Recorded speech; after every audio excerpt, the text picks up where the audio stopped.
this is a party that, again, I've said many times, it's like a defibrillator has hit it, right? It's like we've had a defibrillator in 2 stints and we're back out jump-started that heart, man. We're back out playing tennis, and that's not where we thought we were going to be. Like, there's a certain amount of being grateful that, like, we're back in it, baby. Hello, everyone, and welcome to the Focus Group podcast. I'm Sarah Longwell, publisher of the Bulwark, and this week we are assessing the aftermath from the Democratic National Convention. And that aftermath is mostly good. As you heard last week on my show with Joe Perticone, the first night of the convention was a bit of a snoozer with voters in our focus groups, but the rest of the convention was pretty good. While it was clear that voters weren't hanging on every word from Chicago, voters did like the positivity they saw from Democrats. And now, this is Labor Day weekend, and it is the traditional start of the fall campaign. So, to evaluate the post-DNC polls and to compare this Democratic National Convention to previous cycles, my guest today is John Anzalone, partner in impact research and former pollster for Barack Obama, Hillary Clinton, and Joe Biden. John, thanks for being here. Hey, thanks for having me, Sarah. So you're a pollster, but how many focus groups do you do? Do you just do focus groups all the time too? Well, I would say that, I'm over the 1,000 mark in my career because I've been doing this for 40 years. Right. And I've in the last 5 years, not so much, we've got a whole kind of team of people who do these now, but they were without a doubt, I think my most favorite part of research, as you know, because you do them, to kind of get a granular view of what people are thinking in their own words is really, really important for campaigns and for, staff and candidates to see, without a doubt. Yeah, or just to satisfy my desperate curiosity and convey them in a podcast, which is what I do. So I want to talk, you and I, we were together at the convention. Yeah. We were doing like a little thing with Cook Political Report and the, what's it called? IOC at University of Chicago. Yeah. Institute of Politics at University of Chicago with David Axelrod. So we were doing a little panel. But if you stayed there for the convention, so I had only been, my last convention I was in Tampa for Mitt Romney back in 2012, but I'd never been to a Democratic National Convention. So how does it normally work with the polling bumps? Everybody's like, oh, post-convention, you get a bump. Does that normally happen? Yeah, I think it's overstated, right? Yeah. And I think that, you can't have a normal measure or expectation this time like you can in previous times, because the month leading up to it was kind of like the convention bump, right? I mean, she was riding a tsunami and she did it so well. And during that time, Democrats were just so happy, to have her as the nominee and to be back in this race, that her consolidation, if you will, including beyond Democrats, some independents and women, I think really acted like what was traditionally the post-convention bounce. And so I never had anticipated that you would see additional bounce. And I think that, what will play out post-convention, post-Labor Day when the bell rings will be like we always see it, which is what I call step 2, right? Step 1 is consolidation of your base, whether you're a Democrat or Republican. Step 2 is, we each get to spend $1 billion chasing down a really slim universe of independents that is hard to do. It's hard to do for the Democrat. It's hard to do for the Republican. And we've had 2 back-to-back races decided by, 75,000 votes and 45,000 votes in 3 states. And you have to anticipate we're going to be in that same scenario again. Since we're talking about it, I have strong views on this, but who do you think that that $1 billion that they're chasing, like who are they aimed at? Who is that late breaking group? So I think there's 2 ways to think about this. And the first one is traditional, right? Like, okay, there is a persuasion universe. Like we know that there's a universe of people who break late. That never hit me harder than in 2016. I mean, there was a universe that broke late, and it broke against Hillary Clinton. I would say it's because on October 28th, Comey came and opened up another FBI investigation and made her just as big a risk as Trump, and therefore they went with the new guy. But there's that universe of persuadable voters. And, you look at them in public polls and they kind of look not dissimilar from past. They're under 50. They're really independent, meaning party identification. They're non-college educated voters, mostly white, but not all. And they're disproportionately women. And it's just, and some of that you can say, hey, they're also low information voters. All of those scream low information. Under 50, right? Non-college educated working women, white, who again don't have a hell of a lot of time to go and look for information. They're raising kids, they're going to work, they're dealing with the sandwich generation and healthcare, et cetera, et cetera. So they're low information and they're hard to get. So that's my first bucket, right? Without a doubt. The second bucket is a little different because it's the really hard to get for each side. For us, it's important to just narrow the margins, for example, in rural and small town America. If you can just do it like by 3 points, don't get your ass kicked, 75-25, get your ass kicked 70-30. That makes a difference when you're winning a state like Wisconsin by 10,000 votes, right? Mm-hmm. American Bridge, the big independent expenditure run by Bradley Baychuk in 2020, did that brilliantly. They pegged 70 counties in Wisconsin, Michigan, and Pennsylvania that were Obama-Biden counties, mostly rural, and they went in there and they communicated and they filled a void that we never actually ever get to. And they moved those county votes by 3 to 5%, and it really made a difference. And so I would look at all of the demographics there, right? I mean, who does Democrats have trouble with, right? And go in there and try to just narrow the margin a little bit. And you can think of it a third lane, really. I'm adding the third lane, Sarah, which is where do you go and expand? Man. Where do you go expand, right? We only think about persuasion. We never think about expansion.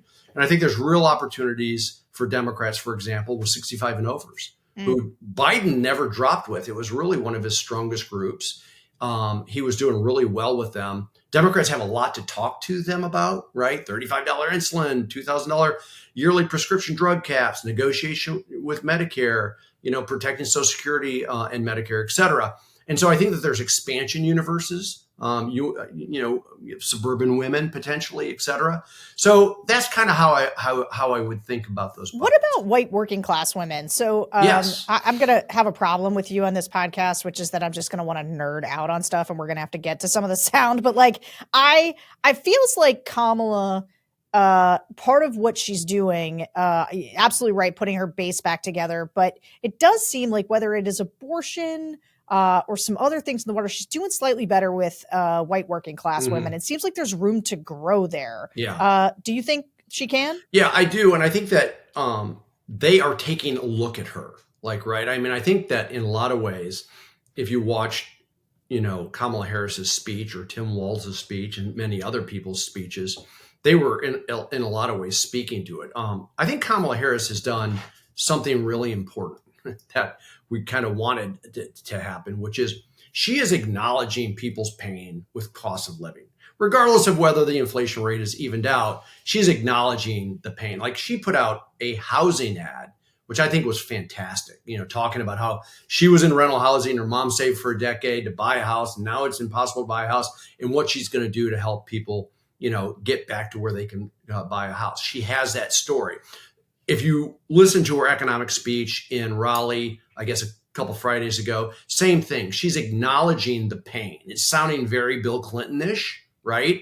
She's not rah-rahing, unemployment numbers, GDP numbers, the stock market, stuff like that, which people don't care about. You and I know that people look at the economy through the prism of cost of living. Totally. And she's taking that head on. And she's going to continue doing that.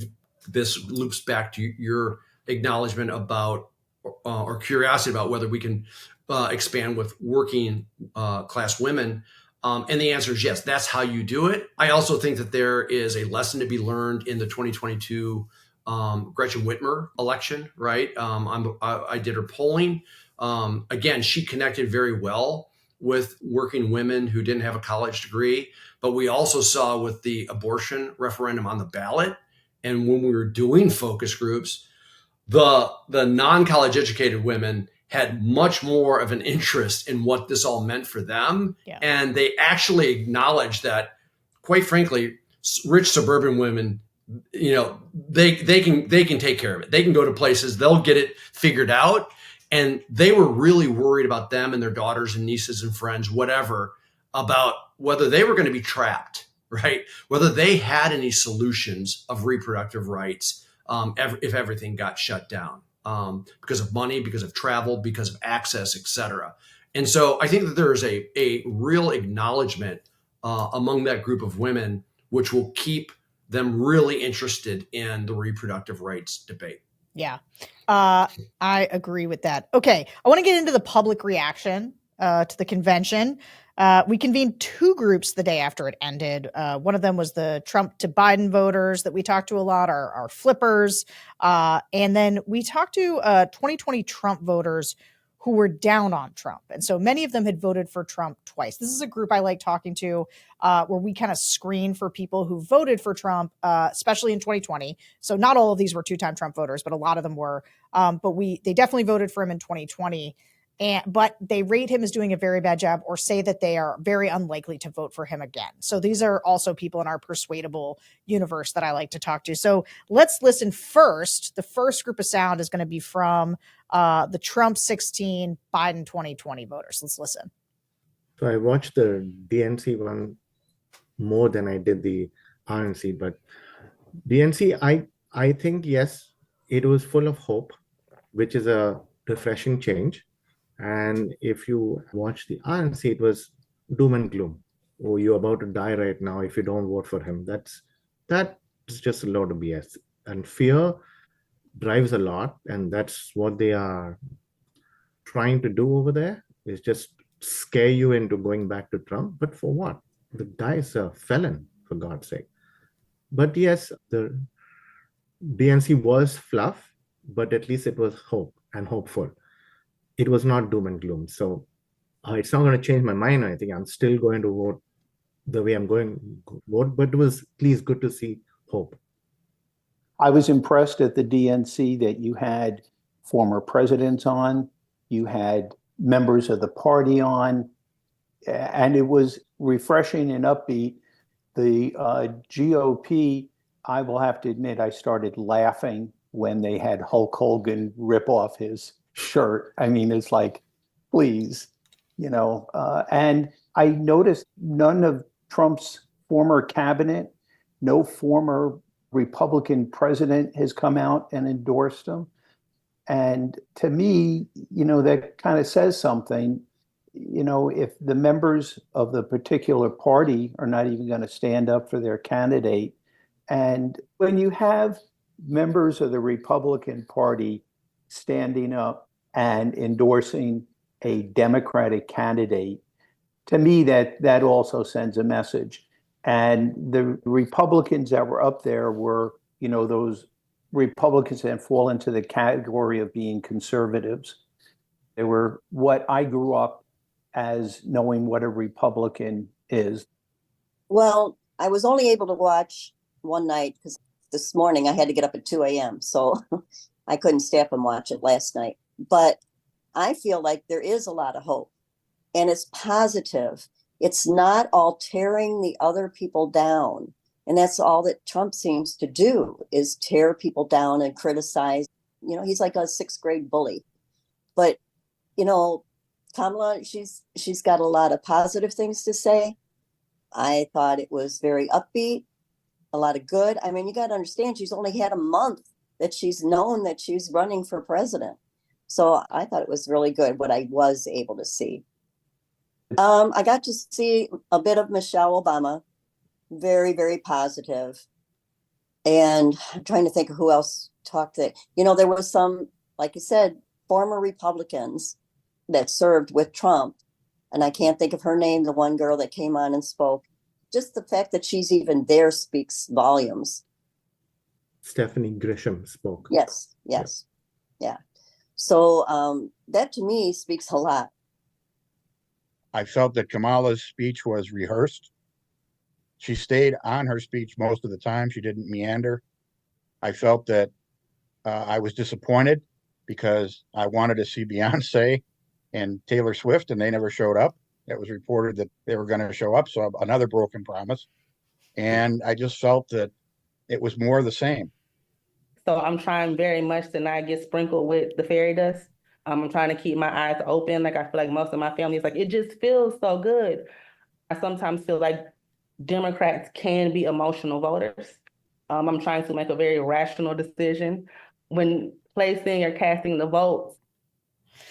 So, mostly good reviews here. A couple people still trying to be hard-headed about it, but people are getting swept up in the vibes. What struck me about this as a swing voter group was sort of two things. One is how much, I think, for swing voters, I felt very much like the convention was for a lot of these swing voters. And that, having the former Republicans, having Kinzinger, having Trump's former staff members, the mayor of Mesa, Arizona, like a lot of Republicans up on stage making the case against Trump and to a lesser degree, but still for Kamala Harris, felt like that landed with a lot of these voters. But the thing that really stood out to me was how much people were like, yeah, man, feels good. Feels like they're being positive, and sort of coupled with the doom and gloom. Do you feel like there is something about this moment? Like you've seen a lot of elections, you've picked up on a lot of vibes. Are people ready for the positivity? Like, are people done with the doom and gloom? Yeah, so I would say a couple things. One is that this convention felt like a celebration, and it felt very much like 2008 Denver, with Barack Obama being the nominee and Joe Biden being the VP candidate. I mean, that was I've been to 7 conventions, started in 1988 in Atlanta. And again, even 92, which was a surprise. You got to remember, Clinton was kind of a surprise, nominee in a lot of ways. And then he was in third place at one point. But even 92 was not as exciting as this. And so the vibe felt like a celebration where, a month or so ago, everyone, didn't think that it was going to be very much of a convention that had hope or that was going to be fun. So I think that there's no doubt that this is a party that, again, I've said many times, it's like a defibrillator has hit it, right? It's like we've had a defibrillator in 2 stints and we're back out. Jump-started that heart, man. We're back out playing tennis, and that's not where we thought we were going to be. Like, there's a certain amount of being grateful that like we're back in it, baby, right? And that becomes really important. And again, I don't think that anyone's taking anything for granted, but the first guy, when he said hope and he said hope and change, and was very, very 2008 versus doom and gloom. I sat there and watched the Republican convention a little bit, and they were all in for their candidate, right? And you kind of felt like they felt like they were going to win. And then boom, this is all changed. And, if you were in Chicago, you felt like we had a really good chance of winning. And one of the things that we learned in 2020, which I think is really important, is that voters wanted to hear what Joe Biden had to say about what he wanted to do as president, what his agenda was. They didn't want to hear about Trump. And anytime there was Trump in a frame or Trump in an ad, they turned it off. And I think that we're going to see a lot of that, is that people are still really getting to know Kamala Harris. They like what they see. They have made up their mind about Trump. Meaning they know everything that they need to know. And he gets in the way, quite frankly, sometimes of her message. And I think you heard that in the focus group clip that you showed, is that people want to know what she's about. Is she going to be on their side? What is she going to do as president? And I actually think that for most of the convention, that was what she was trying to do. Yeah. It's interesting. I think we're going to get into this as we go here too. But when we hit that point where it looked like Biden might step aside, or like we were talking about whether or not it would happen, and we were trying to evaluate, okay, what would an alternative look like? And I was listening to voters, and I was nervous about Kamala because I'd been listening for years to voters talk about the negative impression they had of her. But what was interesting is that it was an impression, right? As I started to think about it more, I started to be like, I think there is upside there, because voters would be like, I don't know her, I don't see her, I don't know what she's about. And that gave them a negative impression of her because they didn't feel like they saw her. But it also meant They didn't see her. They didn't know what she was about. She could reintroduce herself to people. And it felt like that's what the convention was. It was like, I'm going to introduce myself to these people. And it sounds like that was effective. People are coming away feeling good and positive now about it. Yeah, a couple of things. One is by the time she got to the convention, her favorables had already increased by 14 points. Yeah. Right. And so she did get that. And again, I'll go back to 2019 when we were doing focus groups for Biden. This is a guy who had been vice president for 8 years, been a senator for 30 something years, and people knew nothing about him. Like, it was crazy, right? And again, if you kind of watch our first commercials, people didn't know about the tragedy of him and his wife and baby girl and all, just simple things, that he was a stutterer or whatever, that he had done the Brady Bill and all these type of really good things on gun control, et cetera, et cetera. And so I think she was in that position. And it was interesting because when this all happened, it's like I had an impression of her. I didn't know her well. And like things just ignited, like, wow, people she just was, again, riding this wave. And I just had to go see it. I had to see if this was real. And I flew to Atlanta and went to the event in Georgia State University. And there's 12,000 people and I didn't know what to expect. I've been going to events for 40 years. It was nuts. Yeah. It was electric. And I was sitting next to the young African-American mayor of Montgomery, Alabama, Stephen Reed. And he looked at me and I looked at him, and he was thinking the exact same thing that I was thinking as an African-American man, which was, this crowd is really diverse. He was like, we were like the middle-aged white women convention was there, right? And so something was happening, but something was happening with Kamala Harris too. She was no longer the VP. She was the Democratic nominee. She was speaking like that. She was untethered. She was comfortable. She was funny. She was confident. She was focused. I mean, she had the economic message down. She had the contrasting message down. And she just felt like herself. Like she had found who she was. And, she's met this moment. And I think that it's very fair what you said, which was you didn't really know what to expect or how people, to feel about her. And now you feel about her what she has done to rise to the occasion. Yeah. And you have to applaud that. Because guess what? Not everyone does. No, man. Not everyone meets the moment. Yeah. No, JD Vance, and I'm not here to shit on JD Vance. He hasn't met the moment. Right. Yeah, you're welcome to do that. But Tim Walz has. And again, I mean, this has happened throughout. I mean, we've had, other Democratic nominees, like Michael Dukakis didn't excite anyone. He became our nominee. I mean, it's just, again, the most exciting thing about the 1988 convention, and I was on the floor with this, was Jesse Jackson's speech. It wasn't Michael Dukakis' speech. All right, look. Most of us aren't trying to become Olympians, but who doesn't want to feel strong, healthy, and end the day with some energy left in the tank? But that's not happening without good nutrition. That's why I take Field of Greens. It's whole, organic fruits and vegetables. No extracts, no lab-made stuff. Just 1 scoop a day gives you simple, real nutrition. Field of Greens feeds your body with fruits and vegetables medically chosen to support your heart, vital organs, and immune system. This has been great for me because it helps me keep my energy steady through the day so I can tape all these podcasts and I don't crash in the afternoon after I've done CNN and had to get up at 4:30 in the morning. And I sleep better, which is also very helpful. It keeps me from just falling asleep on the couch at the office. Field of Greens is my go-to for getting nutrients I need even on those bad eating days. I'm sure you'll love Field of Greens, but if you don't, you can return it for a full refund. I've got you 15% off your first order and free rush shipping. Visit fieldofgreens.com and use promo code TheFocusGroup. That's promo code TheFocusGroup at fieldofgreens.com. All right, well, let's keep the vibes going because so we did the two groups. We did the group of swing voters that are Trump to Biden voters, but then we did a group of Trump voters. Yeah. And now, granted, we screened them for being kind of down on Trump, but I want to listen to how striking the responses were from this group. I was kind of impressed with the positivity. I mean, after watching more of the RNC for 3 or 4 nights, what it was on, I mean, I wanted to jump off a bridge. I mean, the bridge down by the border, because it's like, God, we must live in a horrible place and everybody's horrible. So I respond to kind of a positive message.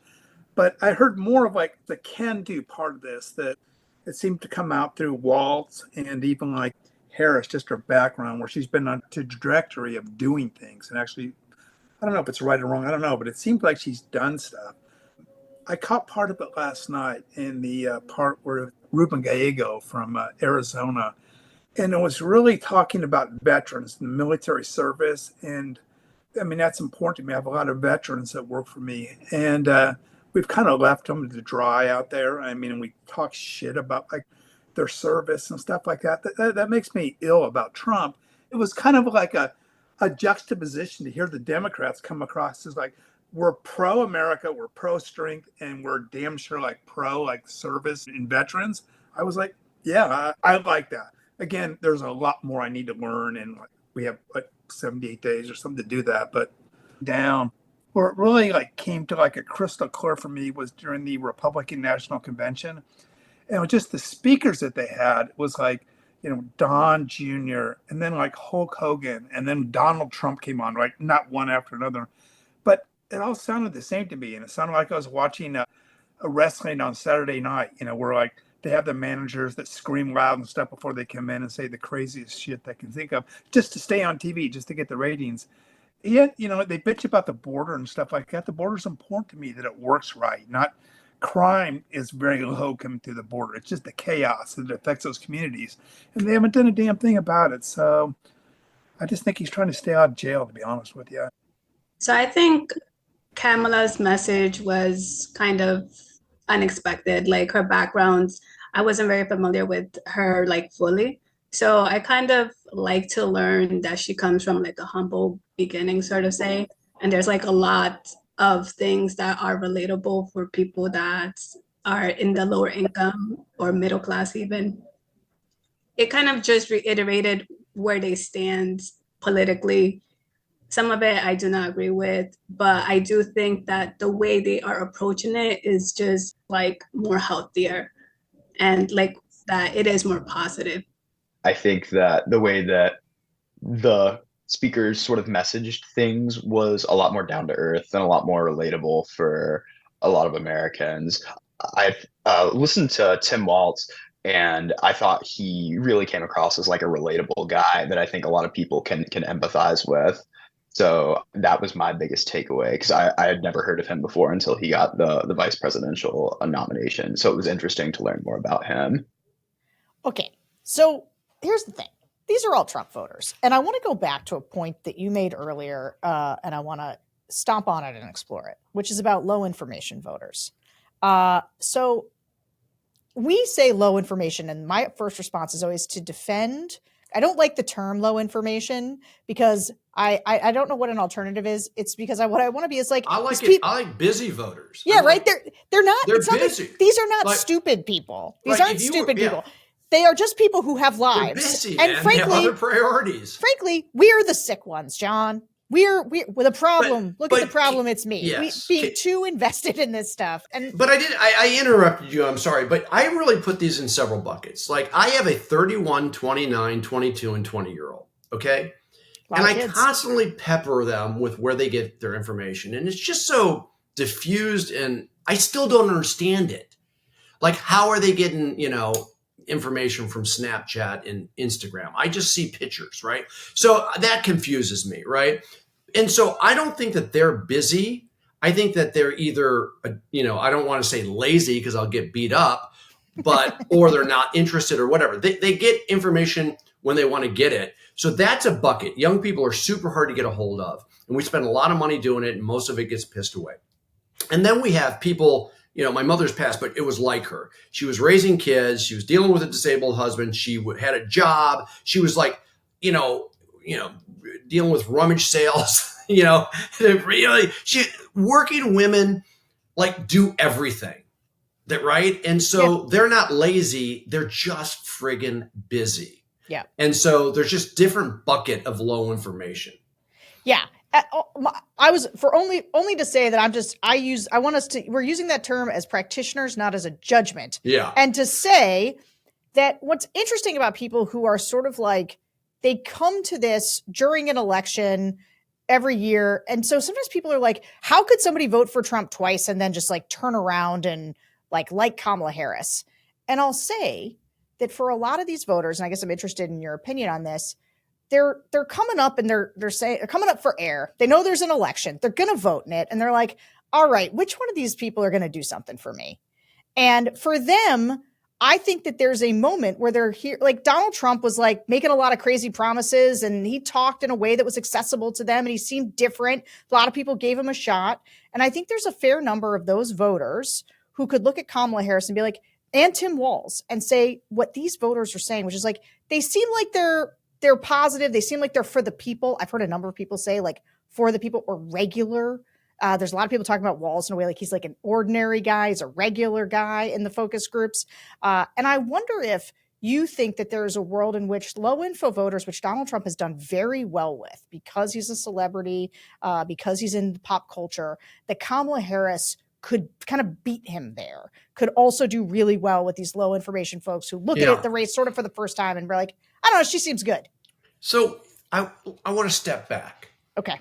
And I think part of this is default, meaning we were pre-debate.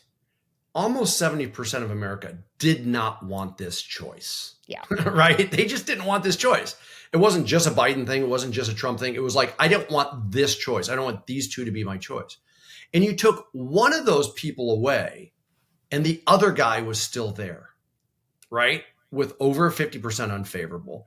And so I think she filled a vacuum. Now you have to meet a bar. And again, we talked about how she met the moment, and I think she's met that bar. I think that what one of the focus group respondents said about Walz being relatable is true, and he has hit a chord himself. And so I think people have been surprised at how much they like her and how, relatable she has become. But guess what? They were not part of the 70% combination of what people didn't want. And you take one of those away, and all of a sudden, I think the warts of Trump on top of the warts that were already there become magnified. So you meet the moment with someone, who is palatable, right? Acceptable, and now relatable. And I think it explains a lot about why they're doing so well. Hey, what do you make of the fact that she seems to have sidestepped? Like she's doing this happy warrior thing. She's talking about building out the middle class. And yet in no way does she seem to be, well, I guess that's not entirely true because it's possible voters will still hold her accountable for what they perceive to be a negative economy. But she seems to be getting her own look on this. I think people truly believe that the vice president, is again, a happy warrior, right? Is someone there to support, the president and not necessarily driving policy, et cetera, et cetera. Doesn't mean that you can't take advantage of accomplishments. I don't think they are, making her responsible for what they may have problems with vis-a-vis Joe Biden, whether it's fair or not. Right? The economy, the border, whatever crime. I think she's getting a pretty decent pass. And I think that is more about the mentality, not the mentality, but how Americans view the vice president. Whether you're a Democrat or whether you're a Republican, quite frankly. Yeah. All right. I want to talk about Harris a little bit more because I cannot underscore enough how sudden and dramatic the turnaround she's had in her favorability ratings, including how people talk about her in the groups. We've been like focus grouping like crazy, trying to get as much information as we can. And so on the day Biden dropped out, her favorability rating, you kind of hit this before, was 15 points underwater in the 538 average. And then the day, like today, the day we're recording, they're only 2 points underwater. So just, and look, other averages will give you a slightly different result, but I think that the direction is clear. I mean, just a huge rebound. And through several weeks of groups, we've generally seen that the more people see of Harris, the more they like her, which is actually the inverse of Donald Trump. The more people see Donald Trump, the less they like him. So this is about to be a long clip, but I want to stress that these votes these folks that we're about to hear from all voted for Trump in 2020, and many of them voted for him twice. So let's listen to what they said specifically about Harris. As far as Kamala Harris goes, I mean, I haven't really seen a lot of her past doings. Now, I know she is an attorney, and that she was a prosecutor. So, I mean, in that respect, she's going to have a little bit more idea of what's right and wrong, I think, as compared to somebody else. Something else that comes to my mind just now, and I'm sorry if this offends anybody, the fact that she is a woman of color and she is married to a man that is white, I think that's going to say a lot to the American people about, the non-racial crap that's going on. She's obviously not racist, and that's going to be a good thing. I mean, I watched a little piece of it night before last, rather. I don't know. I'm just going to let you go back about your business there, but I like her. I'm not a Democrat. I don't care about the Democrats that much, but her, I would vote for simply because of the foundation she's got under her. It's like, if you're going to build a house, don't build it on sand. The fact that she's a female and she might be elected president is fantastic. It's women's rights. Also, she doesn't have any scandals. So, you don't hear of any dirt in her background, which is nice, and she's a child of immigrants. So I think that's going to help her understand both sides of the border issue. And I think that she's going to be very good for that. And the fact that she's a lawyer, and she reminds me a lot of Obama, just the way she carries herself, the way she speaks. And I didn't really like Obama when he was president because I was a Republican. But since he's not a president anymore, and I've seen some interviews with him, I'm like, wow, he's such a nice guy. I was like, I should have given him more of a chance. She does come off like more positive, more professional, educated versus what we already had. Initially, my sentiment towards her was a little bit more negative, just because when she was vice president, I often heard that she was not very proactive with dealing with the border, and that was her main role. And additionally, there was a huge traffic of immigrants coming in, and that just showcased her ability. So prior to this, learning more about her, I had a negative perception towards her. When she was a prosecutor, she prosecuted a couple of people a little too harshly.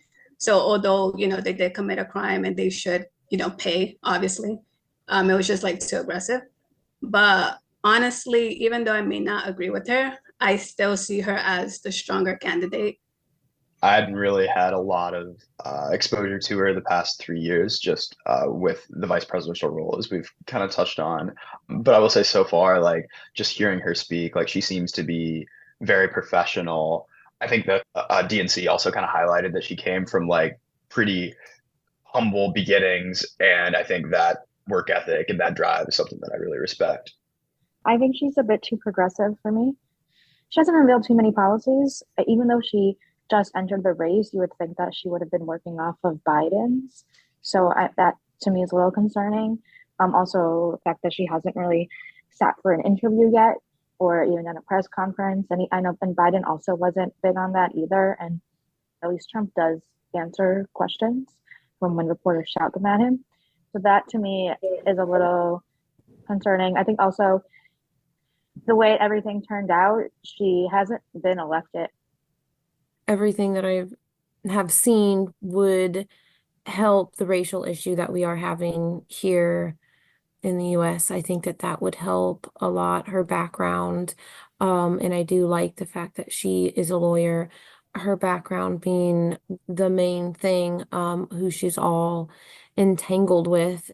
Again, I'll have to educate more throughout the next days, but I haven't seen negative things from her. So I'm moving with that. Yeah.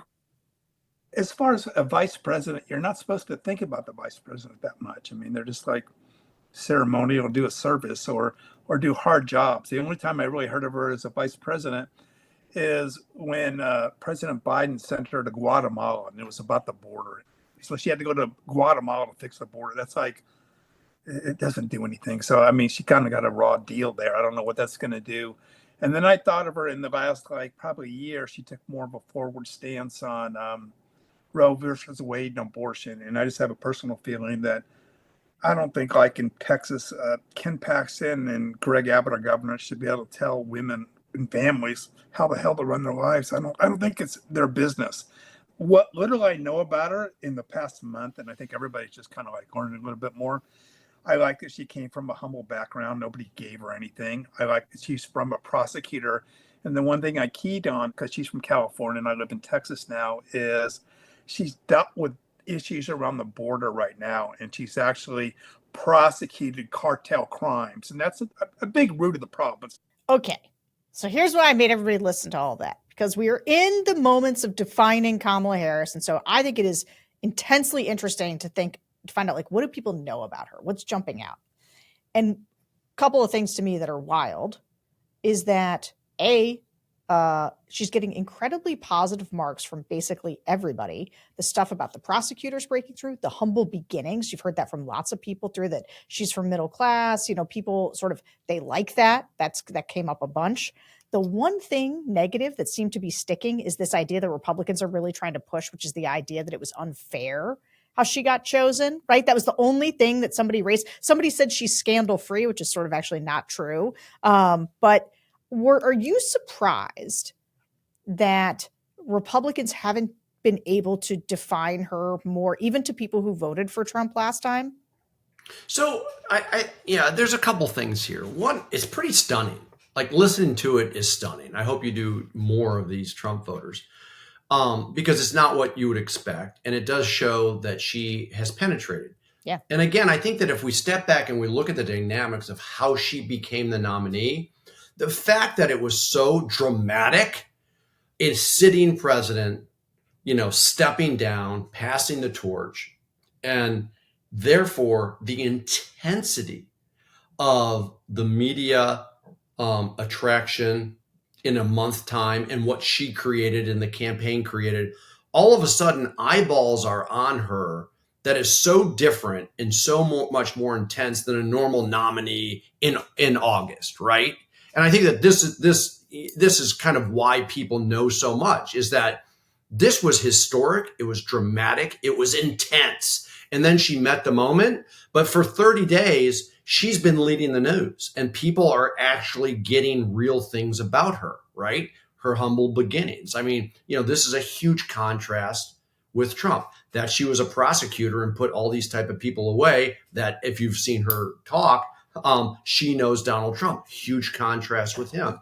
So, they're picking things up at a much deeper and kind of organic level than we normally see because of how this all happened in a made-for-TV movie type of August. That's a great point, that actually it's not like they're getting it from ads or watching the DNC convention. Like, they're getting a lot of this messaging because they're like, old-fashioned way. Oh, yeah. Someone's new. Yeah. I'm going to go take a look. Yeah. Right. I mean, this is like, the athletic team who, the major guy gets injured and they're like the new guy comes in or woman comes in and, becomes a star. No one knew him yesterday. And then 30 days later, everyone knows about them. I mean, this is kind of how it feels, right?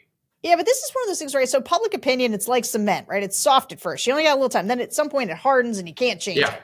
And so I guess is Trump prepares. I just saw today, he is getting ready to dump, I don't know, 60 million. Like, they're about to start doing their post Labor Day. We're getting into the home stretch. We're gonna drop. He's going to spend $1 billion. That's right. So much money.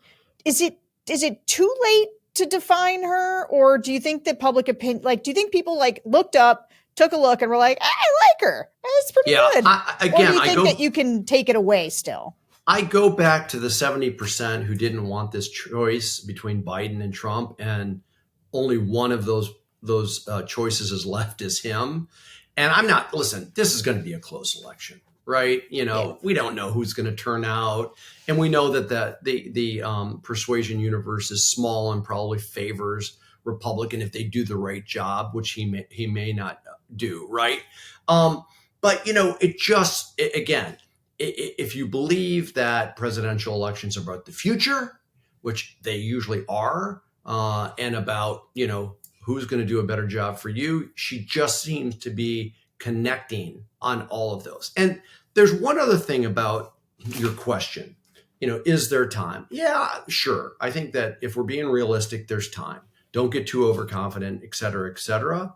But there's also this sense right now that voters are going to call bullshit on the attacks on her. At first I was going to worry because like African American woman, the bar is probably high on everything, right? On her, when she makes a mistake, the bar will be higher. When she's trying to get her message out, the bar will be higher. But now I kind of feel like because Trump is who he is, he's not a great messenger for negative, that there's also going to be a lot of bullshit called on the hits that they take on her. And going back to your cement, that the or cement, as we say in the South, that is settled a lot more than you would expect. And I think that that's going to be a really hard thing for Trump and his minions to dirty her up. I think that there's going to be a lot of bullshit called by the American people based on what we're hearing here, right? Yeah. And what they know about her.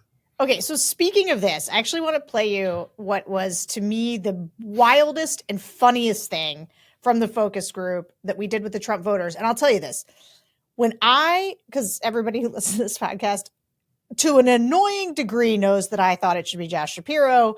And so, I went to the convention, I got a little Walz pilled, but like, I still would have locked up PA, but whatever. But when I found out it was Walz and I started looking, I was like, all right, how are they going to come at this guy? My very first thing that I saw was this thing about how he put tampons in boys' bathrooms, right? Like, this is what the right went to immediately. And I was like, oh no, this whole thing is going to become about tampons. And that is going to be so bad for Democrats because it's exactly the kind of stuff that swing voters hate because they think it's woke, they think it's weird, whatever.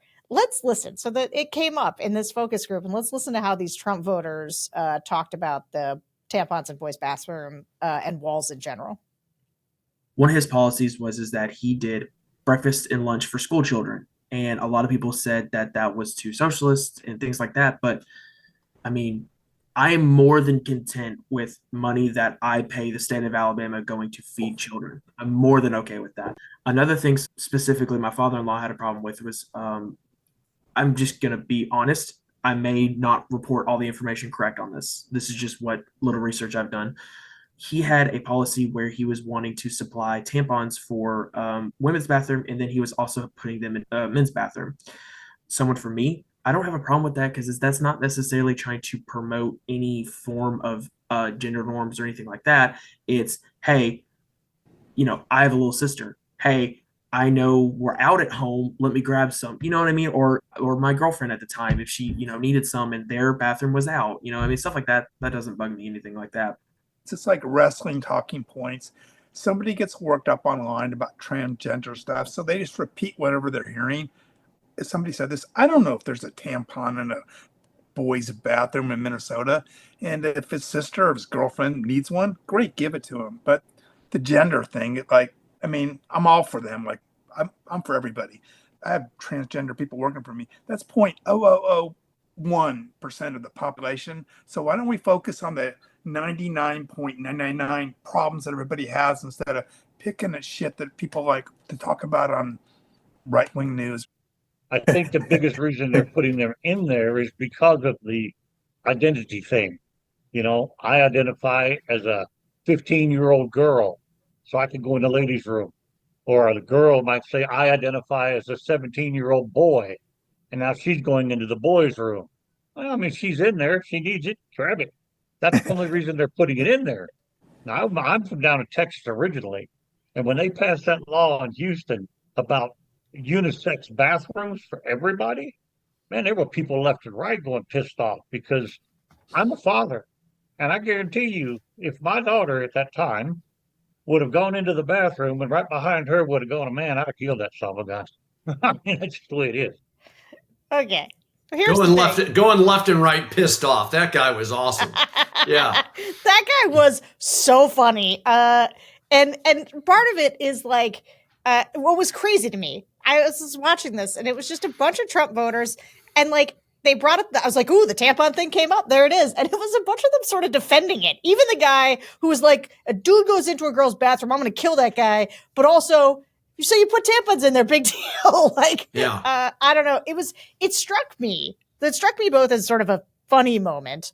But also, it was a little wild to watch Trump voters be pretty resistant to just the sort of general woke attacks. And do you think that's specific to Walz? Because Walz has a little bit of, not Teflon, but like armor for some of that stuff by being kind of a flannel wearing everyman? Or do you think that people like have hit their limit on some of this stuff? That's where I was going. Like, right, like the bell curve. Like, we kind of got to the top and it's now going down. Like, all that stuff was, in social media and reinforcement and Trump and da da da.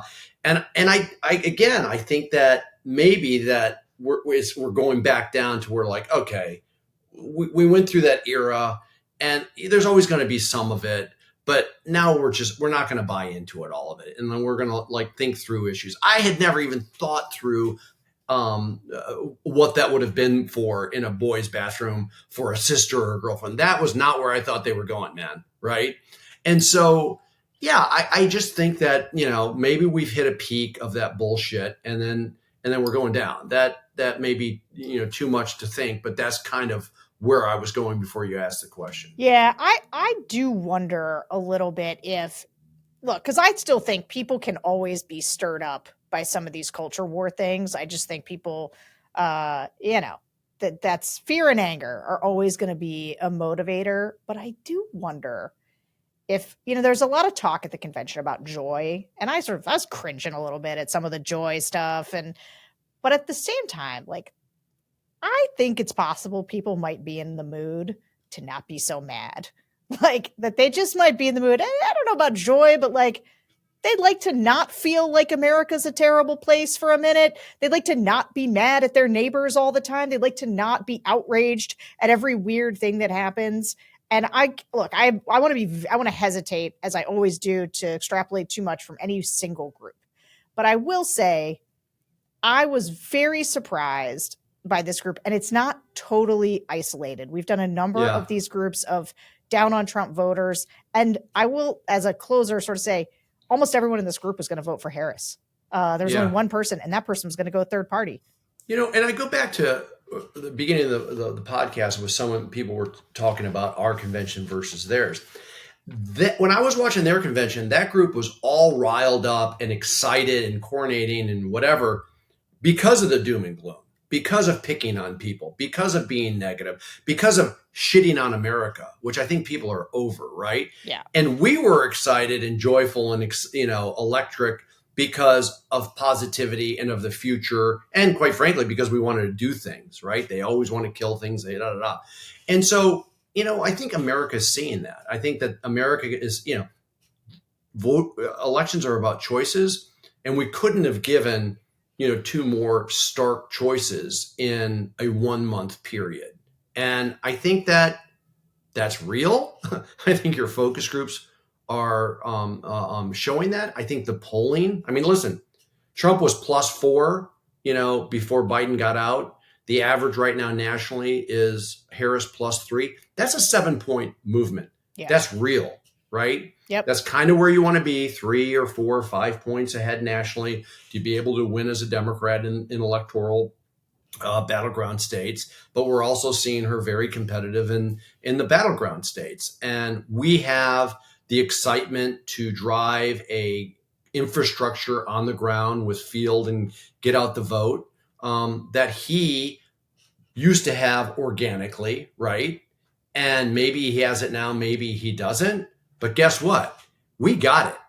The enthusiasm and motivation level of Harris voters are at the same level or above Trump voters now.